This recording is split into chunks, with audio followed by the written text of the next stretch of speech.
হাওড়ার জগৎবল্লভপুরে বরগাছিয়া পঞ্চায়েতের মহিলা প্রধানের আপত্তিকর ভিডিও ভাইরাল হতে 1 মাস পঞ্চায়েত অফিসে আসা বন্ধ করেছিলেন। মঙ্গলবার পুলিশকে সঙ্গে নিয়ে মহিলা পঞ্চায়েত প্রধান পঞ্চায়েত অফিসে ঢুকতে গেলে বাধা দেয় গ্রামবাসীরা।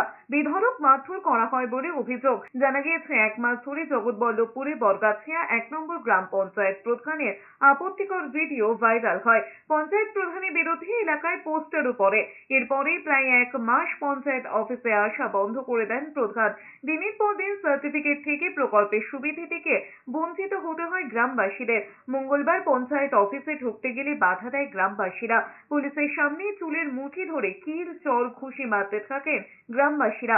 পঞ্চায়েত প্রধানের অভিযোগ, বেআইনি কাজের প্রতিবাদ করায় তার কিছু পুরনো ছবি বিধায়ক সতীনাথ ঘোষ এবং অঞ্চল প্রধানের নির্দেশে ভাইরাল হয়েছে। প্রধানের পদ থেকে সরানোর জন্যই এমনটা করা হয়েছে বলে অভিযোগ। যদিও এই ব্যাপারে কোনো মন্তব্য করতে চাননি বিধায়ক সতীনাথ ঘোষ।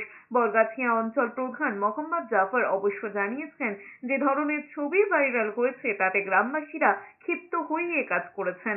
অত লোকের মধ্যে তো আমি তো আর বেরোতে পারছি না, এবং আমাকে কিছু আমার সদস্যরা ছিলেন, কিছু স্বাভাবিক আমাদের জনপ্রতিনিধিরাও ছিল, ওনারা আমাকে বললো ম্যাডাম বেরিয়ে আসুন বলে আমার হাত ধরে যখন টেনে বের করা হচ্ছে ভিড়ের মধ্যে দিয়ে, তখন ওনাদেরকে খুব মারধর করে ওনারা।